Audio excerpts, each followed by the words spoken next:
Good morning. നമുക്കിതുപോലെ ഒരു 10 മണി ചെടി ഒന്ന് സെറ്റ് ചെയ്ത് നോക്കിയാലോ?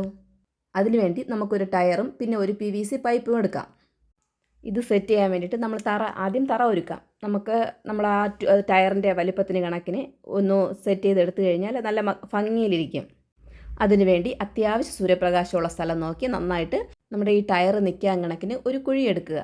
ദേ ഞങ്ങളുടെ വാവ അവൾ നോക്കിക്കൊണ്ട് നിൽക്കുകയാണ്, എന്താ ചെയ്യുന്നത്, എങ്ങനെയൊക്കെയാ എന്നൊക്കെ പറഞ്ഞിട്ട്. അവളെ കൊണ്ടുവന്നിട്ട് 2 ദിവസമേ ആയുള്ളൂ, പക്ഷെ എപ്പോഴും കൂടെ തന്നെ കാണും. എത്ര പെട്ടെന്നാണ് ഇവരെ ലോകം നമ്മളിലേക്ക് ചുരുങ്ങുന്നത്. ഇവരെപ്പോലെ സ്നേഹിക്കാൻ കഴിയുന്ന മറ്റൊരു ജീവി ഈ ഭൂമിയിൽ കാണില്ല. അവൾ പറയുകയാണ്, ഇങ്ങനെയല്ല കുഴിവെട്ടുള്ളത്, ഇത്തിരി കൂടെ നന്നായിട്ട് ചെയ്യണം എന്ന് പറഞ്ഞിട്ട്. അതിനുശേഷം ഒരു ടയർ, നമ്മുടെ നേരത്തെ എടുത്ത ടയറിനെ നല്ല രീതിയിൽ ഉറപ്പിച്ച് വെക്കുക ഭൂമിയിൽ.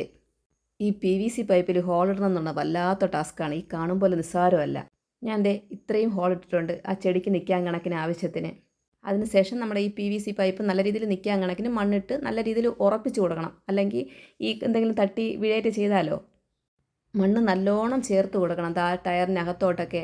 അത് കഴിഞ്ഞിട്ട് ഈ ഇതിലിടാനായിട്ട് ഞാൻ എടുത്തിരിക്കുന്നത് മരപ്പൊടിയും കോഴിക്കാരവും എല്ലാം കൂടെ ചേർന്ന ഒരു മിശ്രിതമാണ്. ഇനി നമുക്ക് നടാൻ ആവശ്യമായ ചെടികൾ എടുക്കാം. എന്നിട്ട് ഇതുപോലെ ഓരോന്നോരോന്നായിട്ട് നട്ടു കൊടുക്കാം എല്ലാ ഹോളിലുമായിട്ട്.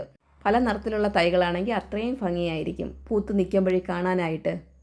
അതിൻ്റെ ചുവട്ടിലും മേൾ സൈഡിലും എല്ലാം നമുക്ക് അത്യാവശ്യം വേണ്ടുന്ന ചെടികൾ നട്ടു കൊടുത്തു കഴിഞ്ഞാൽ അത് നന്നായിട്ട് കളർഫുള്ളായിട്ട് പൂത്ത് കിട്ടും. അപ്പോൾ ഇത്രയേ ഉള്ളൂ. എങ്ങനെയുണ്ട്? ഇഷ്ടപ്പെട്ടാൽ കമൻറ്റ് ചെയ്യുക. അപ്പോൾ ഇത്രയേ ഉള്ളൂ. ബായ്.